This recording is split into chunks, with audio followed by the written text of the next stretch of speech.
महाराज ज्ञान करा रहे हैं राजा परीक्षित, जो भगवान विष्णु है ना, ये वैकुंठ में वास करते हैं और वैकुंठ में भगवान के तो पार्षद भगवान की सुरक्षा में रहते हैं। ये पार्षदों का नाम है जय और विजय। एक बार तो ब्रह्मा जी के मानस पुत्र हैं सनक सनंदन सनातन और सनत कुमार। इनकी इच्छा हुई कि हम जाके भगवान का दर्शन करें, तो ये दर्शन की लालसा लेकर के चले।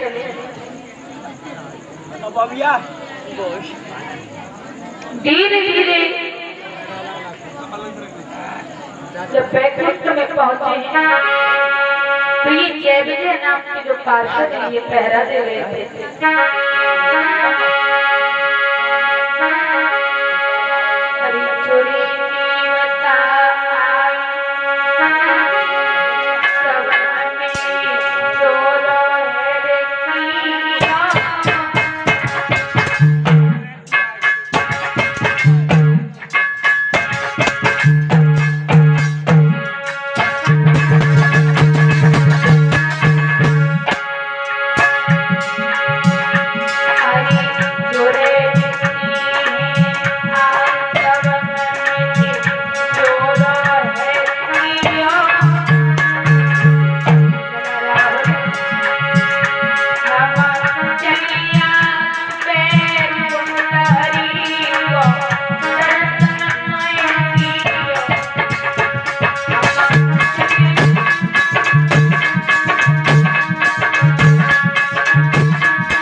चारों ऋषि चले वैकुंठ धाम में पहुंचे हैं।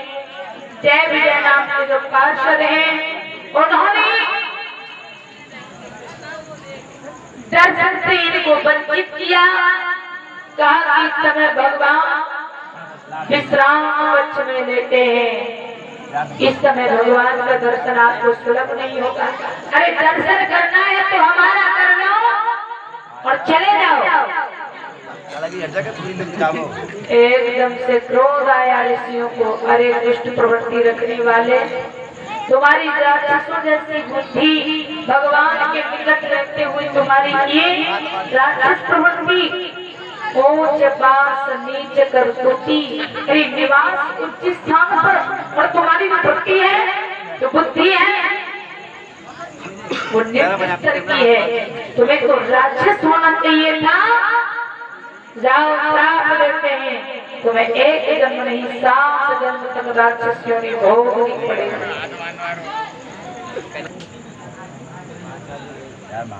आज देखिए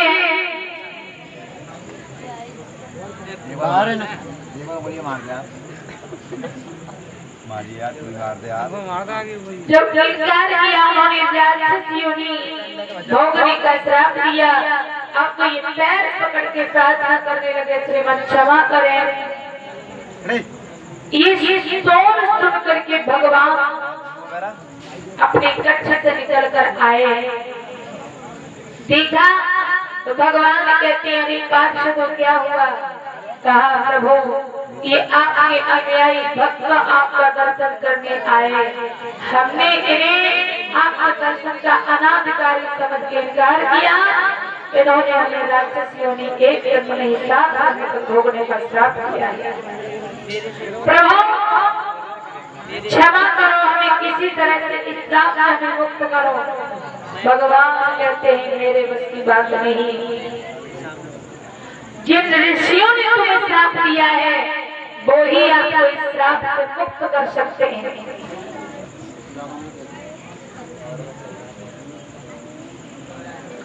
आज भक्त जब ये कहा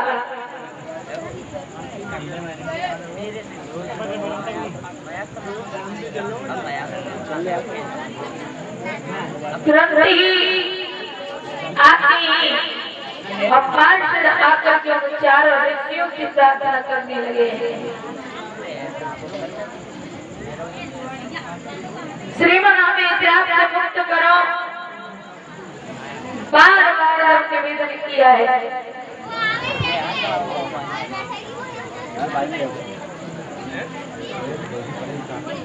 तो ऋषियों ने कहा श्राप आपने दिया है, इस श्राप का पूर्ण होगा, परंतु आपकी प्रार्थना सुनकर के हृदय हमारा व्यतीत हो गया है, बिगड़ गया है, हम तुम्हें राहत दिला देते हैं, और राहत तुम्हें जभी मिलेगी जब आप भगवान से पैर करोगे। जितना पैर करोगे उतनी जल्दी आपकी मुक्ति हो जाएगी। पार्षद कहने लगे हम भगवान को दुश्मन की दृष्टि से देखेंगे, हद से ज्यादा पैर भगवान से रखेंगे तो हमारी मुक्ति हो जाएगी। बोले हाँ, तो तुम्हारी मुक्ति 3 जन्म में हो जाएगी। जब ये कहा वहां से आज दर्शन करके ऋषि चले आए, वही जय विजय नाम की पार्षद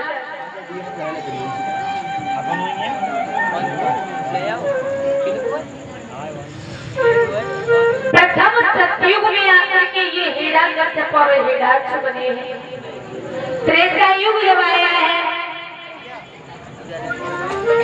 तो त्रेता में आकर के ये रावण और कुंभकर्ण बने हैं। राम ने इनका उद्धार किया, सतयुग में भगवान विष्णु ने उद्धार किया। द्वापर युग आया तो द्वापर युग में ये आकर के दंत भक्त और शिषपाल ने भगवान ने कृष्ण अवतार धारण करके इनका किया। गोविंद भगवान प्रथम इन्होंने हिरण्याक्ष पर हिरण्याक्ष के रूप में जन्म लिया। तो मैया जितनी है ना, ये मरीचंदन कश्यप महाराज की पत्नी है, इनके द्वारा लिया। एक बार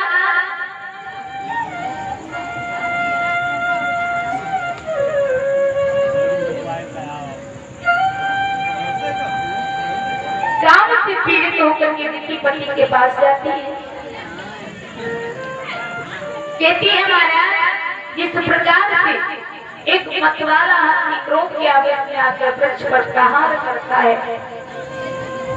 और वृक्ष को तोड़ देता है, ठीक उसी तरह से कामदेव मेरे ऊपर अपना प्रभाव दिखा रहा है। मेरी वासना को दूर करे। महाराज कहते हैं देवी ये समय रतिदान भोग का नहीं है, ये तो संध्या बन का है। इस समय भगवान के गढ़ घूम रहे हैं, लेकिन ये काम की बसीभूत हो गई, नहीं मानी। पीताम्बर पकड़ के झटकने लगी। महाराज ने इसकी इच्छाओं को पूर्ण किया। अंत में स्नान आदि से निवृत्त होकर पास जाकर श्रीमन क्षमा करें, मैं आपके पास केवल एक पुत्र की इच्छा लेके आई थी। कश्यप महाराज कहते हैं देवी आप मेरे पास एक पुत्र की इच्छा लेके आई थी, लेकिन मैं आपको वचन देता हूँ आपके एक ही नहीं दो पुत्र होंगे एक साथ, लेकिन वो राक्षस होंगे। जब राक्षस पुत्रों का नाम सुना मैया रोने लगी। ये क्या हुआ? मेरे कुल में मेरे उदर से राक्षस पुत्र पैदा होंगे, मेरा जीवन बड़ा कष्ट में होगा। मैया को दुखी देखा तो महाराज कहने लगे देवी पुत्र तो आपके राक्षस होंगे, परंतु उन्हें मारने के लिए स्वयं भगवान श्री हरि आएंगे और आपका जो नाती होगा ना ये भगवान का बहुत बड़ा भक्त होगा। मैया को कुछ तसल्ली आ गई। धीरे धीरे समय व्यतीत हुआ, गर्भ धारण किया। राक्षस पुत्र होने के कारण माँ 100 वर्ष तक गर्भ को धारण किए रही और 100 वर्ष के बाद पुत्रों को जन्म दिया। 2 पुत्रों को जन्म दिया। एक का नाम है हिरण्यकश्यप, दूसरी का नाम है हिरण्याक्ष। बोली भक्त वत्सल भगवान।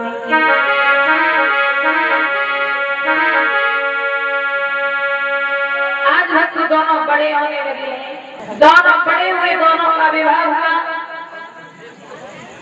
ये दोनों अत्यंत शक्तिशाली हैं। एक दिन हिरण्याक्ष में गदा लेकर के अपनी बराबरी का योद्धा ढूंढने के लिए निकला। मार्ग में इसकी भेंट हुई नारद जी से और नारद जी से युद्ध के लिए इसने ललकारा। नारद जी को जब युद्ध के लिए ललकारा, नारद जी कहने लगे भैया क्षमा करना, अरे मैं तेरी बराबरी का योद्धा नहीं हूँ, तेरी बराबरी के योद्धा 12 भगवान है। जल से पृथ्वी का इस समय दोहन कर रहे हैं, आप जाइए उनसे युद्ध करें। हिरण्याक्ष गया गदा लेकर के। भगवान विष्णु 12 अवतार धारण करके जल से पृथ्वी को निकाल रहे थे। युद्ध के लिए ललकारा। भगवान ने जल से पृथ्वी को बाहर किया और गदा का प्रहार इस पापी के सीने पर किया, उसको सदा सदा के लिए सुख की नींद में सुला दिया। बोले अनंत भगवान की। जब उसको मार दिया, मृत्यु का समाचार परिवारी जनों को मिला है। मैया ने सुना है बेटी की मृत्यु का समाचार, आज रोने लगी है। सभी परिवार जन करुण कीर्तन कर रहे हैं। भक्तों आता है हिरण्याक्ष। मैया को रोता हुआ देखते कि कहने लगा मैया क्यों रो रही है? अरे मेरा भैया मरा नहीं, भगवान के हाथ से प्राप्त हुआ है, ये तो अमर हो गया।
साथ देगा ये चोला फटा तो रहना। अरे मेरा भैया तो अमर हो गया और क्या रहना माँ, ये आत्मा तो अमर है, जीवात्मा अजर अमर है, ये न कभी मरती है न कभी जन्म लेती है। गीता में भगवान कृष्ण अर्जुन को समझा कर कहते हैं कि जीवात्मा हमेशा अजर अमर है, न तद्भासते सूर्यो न शशांको पावका यद् वत्वान्न मुक्तंति तद्वां परमम्। कि जीवात्मा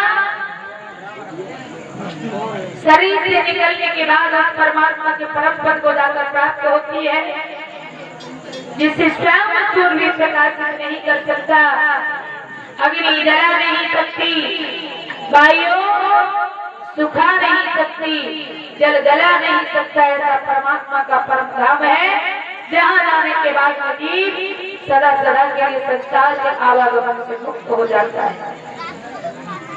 धीरे धीरे परिवारजनों को समझाया,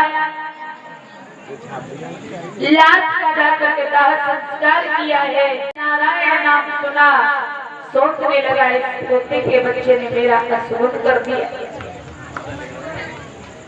अशुभ जान करके लौट आया,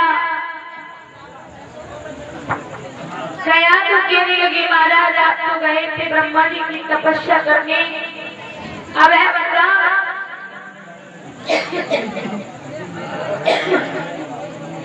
प्राप्त करने, लेकिन शीघ्र इतनी जल्दी क्यों लौट आए?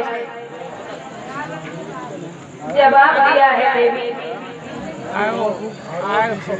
एक तोते के बच्चे ने हमारा अशुभ कर दिया, हमारे पैरी का नाम ले रखा था। पैरी का नाम कौन है तुम्हारा? बैरी नारायण, और वो तोते का बच्चा नारायण नारायण नारायण नारायण कह रहा था। सोचने लगी भगवान के नाम से मेरे पति को कह रहे, भगवान नारायण का 108 बार नाम उच्चारण कराऊंगी,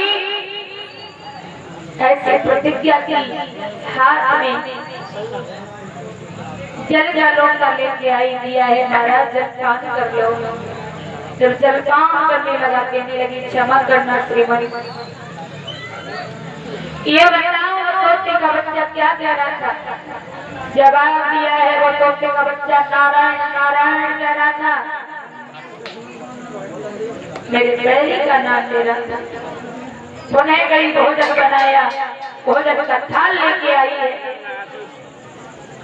कहती श्रीमती क्षमा करना, एक बार हमें बता दो आगे वो तोते का बच्चा क्या कह रहा था? खेड़ा कर सब कहने लगा गया दो, बार बार मेरे बैरी का नाम मेरी बाड़ी से उच्चारण करा रही हो। गया तो कहने लगी क्षमा कर देना महाराज, एक बार हमें बता दो, इसकी बात नहीं पूछूंगी। कहा वो तोते का बच्चा नारायण नारायण नारायण नारायण कह रहा था।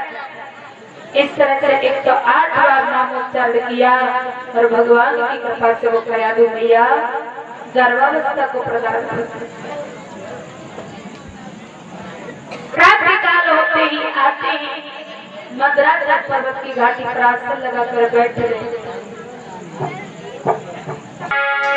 आज भक्तों कयादू गर्भ करती है, इंद्र को पता चला कि कयादू ने गर्भ धारण किया है। उसने हिरण्यकश्यप की नगरी एरिस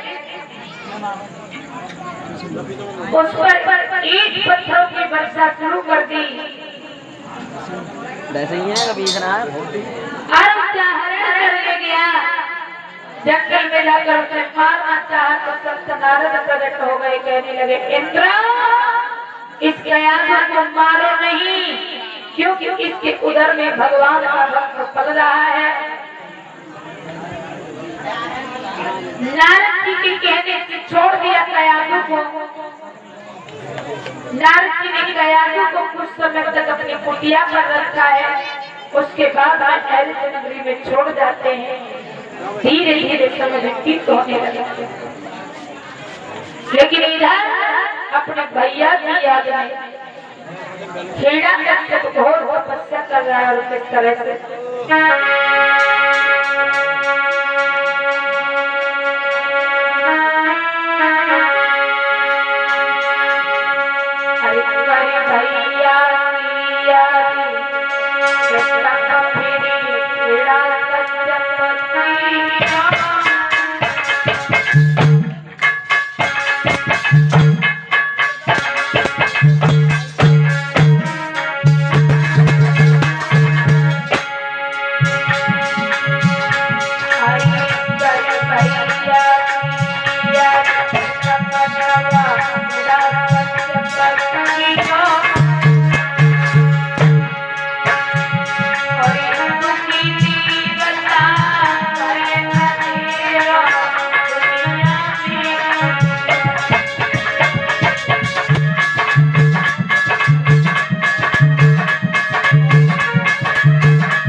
करने लगा।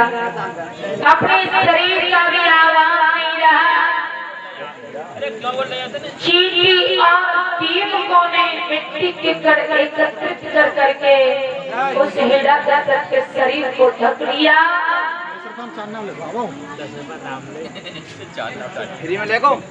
आज भक्त देवता सभी परेशान होने लगे। प्रार्थना कर रहे ब्रह्मा जी से कि जाओ जाकर के हिरण्यकश्यप को दर्शन दो, ये तपस्या में कहीं सफल न हो जाए। यदि सफल हो गया तो देवताओं का जीवन बड़ा दुर्लभ हो जाए। आज हम तो आते हैं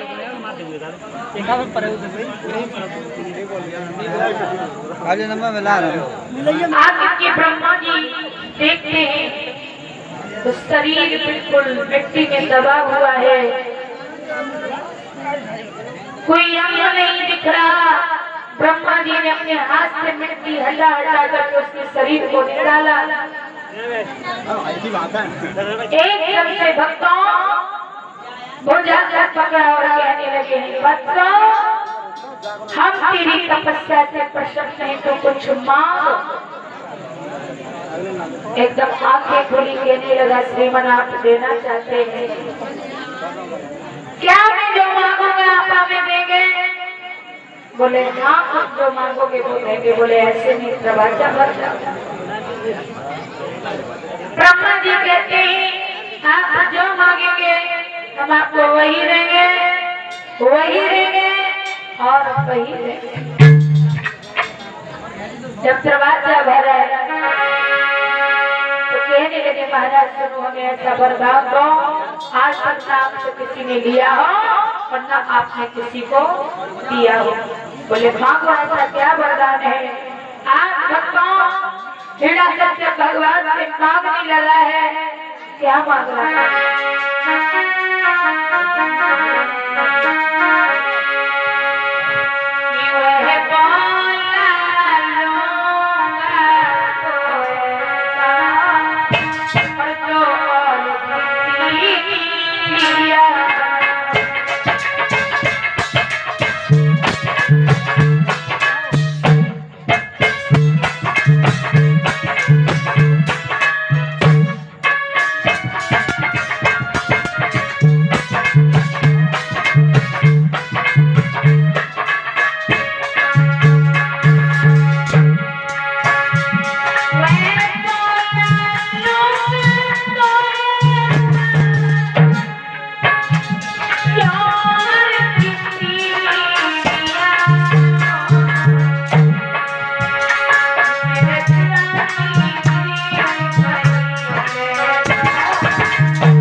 ज्यादा कुछ नहीं, इतना ही हमें दे दो,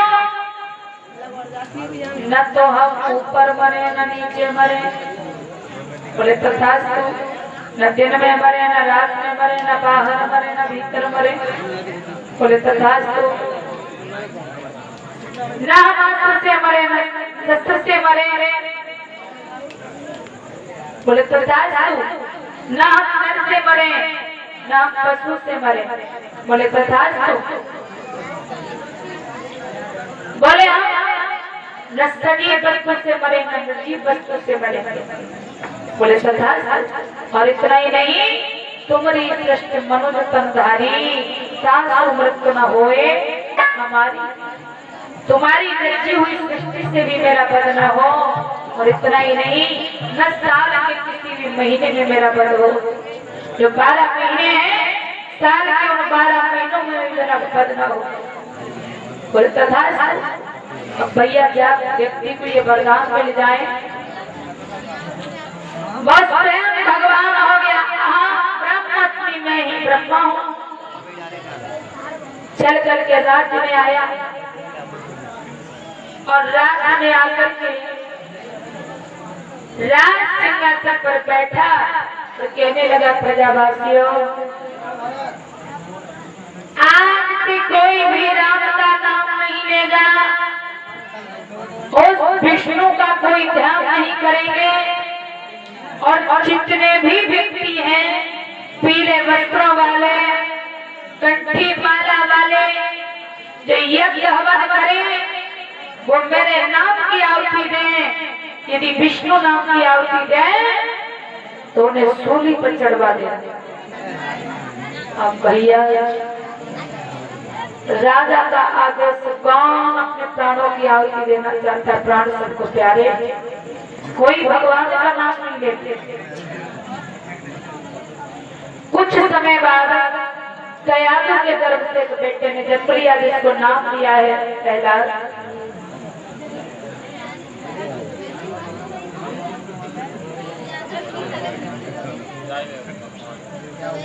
आज हम तुरंत ही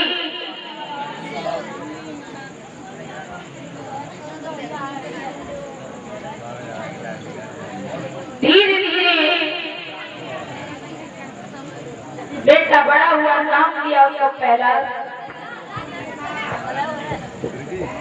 जब 5 वर्ष का हुआ, सट्टा प्रकाचार्य किया, उसका एडमिशन किया, पढ़ने जाने लगा। आचार्य जी कहा कि आचार्य, आपके विद्यालय में कोई भगवान नाम की स्तुति न हो, और यदि आपने ये गलती की तो आपको मैं परिवार का सूली पे चढ़ा देंगे।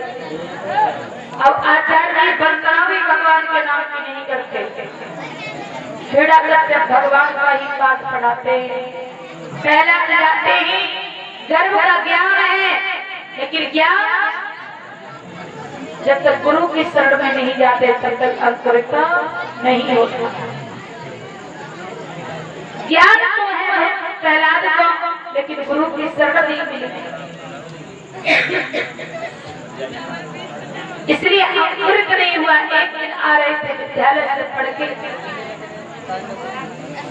रास्ते में देखा एक कुमारी हवा के पास में बैठी है, रो रही है, भगवान का नाम ले रही है। प्रहलाद ने देखा, कुमारी मैया, तुम्हें मालूम नहीं इस समय के जो भगवान है मेरे पिता हिरण्यकश्यप भगवान है, और तुम मेरे पिता की पैरी का नाम ले रही हो।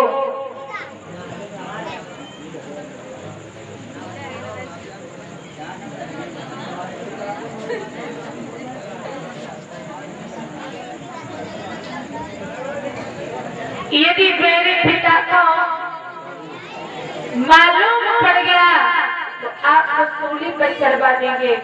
कुमारी के लिए यदि बेटा को कहना क्या चाहता है, जवाब दिया है, मैया इस समय के भगवान मेरे पिता हैं, तो आप मेरे पिता का नाम स्मरण करो। कुमारी मैया कहने लगी, लाला मैं तेरे पिता का नाम स्मरण तो कर लूं, लेकिन तेरे पिता के नाम में वो सामर्थ्य नहीं है जो भगवान के नाम में है। प्रहलाद बोले मैया क्या भगवान के नाम में सामर्थ्य है? कुमारी मैया कहती है लाला भगवान का नाम स्मरण करने से जो मेरा ये हवा है मुझसे धोखे से बिल्ली के 4 बच्चे हवा में दब गए हैं। भगवान नाम स्मरण करने से वो बच्चे जीवित निकल सकते हैं। प्रहलाद कहने लगे मैया भगवान का नाम लेने से बिल्ली के 4 बच्चे जो अग्नि में इस हवा में दब गए हैं वो जीवित निकल सकते हैं। तुम्हें पूर्ण विश्वास है? जवाब दिया हाँ बेटा हमें पूर्ण विश्वास है। प्रहलाद कहने लगे मैया हवा तुम्हारा कब खुलेगा? बोली प्रातः काल हवा खुलेगा। प्रहलाद बोले मैया अब भी मान जाओ मेरे पिता का नाम स्मरण करो। बोली बेटा मैं तेरे पिता का नाम नहीं ले सकती। प्रहलाद कहते हैं मैया यदि इस जलती हुई अग्नि से बिल्ली के बच्चे भगवान नाम लेने से जीवित नहीं निकले तो कुमारी कहने लगी लाला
जवाब दिया है यदि बच्चे जीवित निकले तो हमें बधाई दे जाना और बच्चे जीवित ना निकले तो बदले में मेरे प्राण दे जाना। लाला प्रहलाद बोले भैया ठीक है प्रातःकाल हुआ है हम तो। प्रहलाद घर से जाके कुमारी के पास बोले भैया आवाज खोलो देखता हूँ तुम्हारे भगवान नाम में कितनी बड़ी शक्ति है।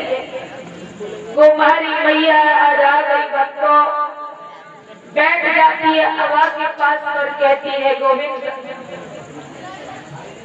आज तेरे नाम की परीक्षा है कृपा करना यदि बच्चे जीवित नहीं निकले तो प्रहलाद हमें सूली पे चढ़वा देगा। दुख नहीं है कि मेरे प्राणों का बलिदान होगा। प्रभु दुख इस बात का है कि दुनिया वाले तेरे नाम पर भरोसा करना छोड़ देंगे। और मैया भगवान को याद कर रही है और आवाज को खोल रही है। किस तरह से खोल रही है सभी मेरे साथ ताली बजाते हुए बोले हरि गुण गाई रही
के बच्चों को देखा चारों बच्चे जीवित हैं, डरते हैं हरि की माया। हुआ क्या? निकले प्रभु नाम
के कुमारी ने आवाज को खोला, चार घड़े से कच्चे उठा कर उनको देखा है, चारों बिल्ली के बच्चे जीवित। तो पहला ने पैर पकड़ लिए, मैया तुमने मुझे ज्ञान दिया है, आज से तुम मेरे गुरु के समान पूजनीय हो।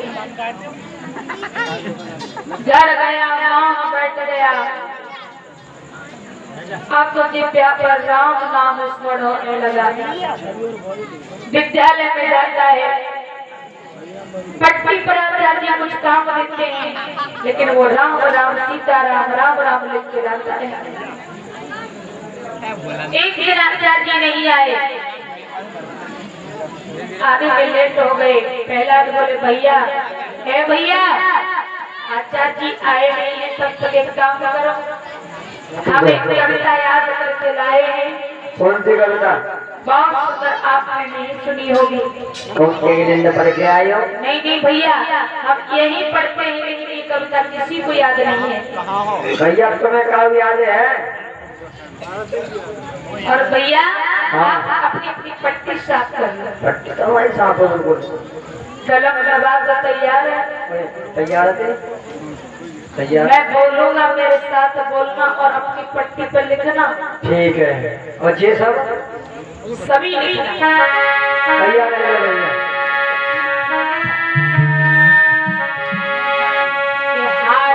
अपनी पट्टी भैया रखना भैया, अपनी पट्टी भैया रखना। लिखना क्या है? भैया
है, तुम्हारे अंदर है, ऊपर है, नीचे है, दाएं है, बाएं है।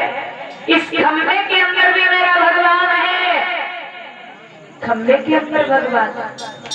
जल्लादो जाओ इस खंभा को गर्म करो, इतना गर्म करो कि जब तक ये जल करके लाल न हो जाए तब तक गर्म करते रहो। आग वक्त खंभे को गर्म किया गया, खंभे का रंग लाल हो गया। अब तुम्हारे पापी तू नाम छोड़ेगा या इस खंभे की जेठ भरेगा? पहला बोले भगवान अब तक तुमने हमारी रक्षा करी, बुआ अग्नि में लड़के बैठी, तुमने आधी चलाई रही, हमें बचाए दो। जब खम्मा से आप मेरी रक्षा कैसे करोगे? भगवान ने देखा मेरे भक्त का साहस टूट रहा है, तो गोविंद ने चींटी का रूप धारण कर दिया। चींटी बन करके आज खम्भे पर रेंगना प्रारंभ किया। प्रहलाद ने देखा कि छोटी चींटी इस खंभे पर रेंग रही है, इसका कुछ नहीं बिगड़ा, मेरा क्या बिगड़ेगा? तुरंत ही बलि को भगवान का रूप सुंदर नेत्रों में बसाया। जिस प्रकार की राम जी से भरत मिले उसी तरह से खम्भा से भेंट करते हैं, कुछ नहीं बिगड़ा। मेरा कश्यप के देखा इसका कुछ नहीं बिगड़ा, इसका मतलब इस खंभे में इसका भगवान है। राम ने तलवार का प्रहार किया है खंभे पर और खंभ जैसे फटा। भगवान ने नरसिंह रूप धारण कर लिया। बोले नरसिंह रूप भगवान की। पकड़ लिया उस पापी को नीच। तेरी मौत का समय नजदीक आ गया, लेकिन मरने से पहले देखे वरदान मांगा था, न मैं नर से मरूं न पशु से, इससे मैं देखने में डर हूं न पशु। बोले वरदान पूरा है। वरदान मांगा था, न दिन में मरूं न रात में, इससे मैं देख न दिन है न रात है, शाम का समय है। बोले वरदान पूरा है। घर के बीच लहरी में लेके जाते, गोद में बिठा दिया। तूने वरदान मांगा था, न बाहर मरूं न भीतर, देख देख के बीच अभी तक लहरी है। बोले वरदान पूरा है। वरदान मांगा था, न ऊपर मरो न नीचे मरो, इस समय देखना ऊपर है न नीचे मेरी गोद में। बोले ये वरदान भी पूरा है। तूने वरदान मांगा था, न अस्त्र से मरूं न शस्त्र से, देख मेरे हाथ में न कोई अस्त्र है न शस्त्र है। बोले वरदान पूरा है। तूने वरदान मांगा था, न मैं शरीर वस्तु से मरूं न निर्जीव से, देख मेरे हाथ में न कोई शरीर वस्तु है न कोई निर्जीव है। नाखून लिए उधर में अड़ा दिए, और ये नाखून सजीव वस्तु में भी आते हैं और निर्जीव में भी आते हैं। बोले ये वरदान भी पूरा है। वरदान तूने मांगा था, तुम्हारी सृष्टि मंगल तनधारी, सासों वर्ष न होए हमारी, देख मेरे शरीर की रचना सृष्टि के समय तू नहीं हुई। बोले नहीं, ये भी वरदान पूरा है। तो भी वरदान मांगा था, न मैं साल के 12 महीनों में मरो। भगवान ने उस पापी को मारने के लिए एक एक पल एक एक नक्षत्र निकाल कर 13 महीना व्यतीत किया, जिस महीने का नाम है लौद का महीना। जिस समय उस पापी को गोद में रखा है और उसे मारने के लिए चले हैं, उस समय डबल चैत्र पड़े हैं और भगवान ने आज अपनी गोद में उसको रखा। नाम उधर में ऐसे अड़ा दिए जिस तरह से एक बजाज भाई छींट में कैंची अड़ा करके उसके फाड़ के 2 टुकड़े कर देता है, और किस तरह से उस पापी को मारा है। हरे चैतन्य धरे नरसिंह रूप प्रभु निरकच्छ मारो।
लेकिन भगवान का क्रोध शांत नहीं हुआ। देवताओं ने कहा लक्ष्मी मैया जब तक प्रहलाद पास नहीं जाता तब तक भगवान का क्रोध शांत नहीं होगा। प्रहलाद को मैया लक्ष्मी सामने लेके आई, जिभ्या से भगवान गाय की तरह चाटने लगे हैं प्रहलाद को, और चाटते चाटते सारा क्रोध शांत हुआ। गोद में बिठाया, बेटा प्रहलाद तूने मेरे नाम की खातिर बड़ा कष्ट सहन किया, कुछ मांग। बोले क्या मांगो भगवान, जब तुम मेरे सामने हो। आपसे निवेदन है कि मेरे पिता को आपने मारा है, मेरे पिता को सदगति देना। भगवान कहते हैं चिंता न कर, मेरे हाथ से मरा है, तेरे पिता की सदगति हो गई। दूसरा वरदान मांगा प्रहलाद ने, भगवान आज के बाद मुझे वरदान दो, मेरे किसी पूर्वज को आप मारेंगे नहीं। बोले ठीक।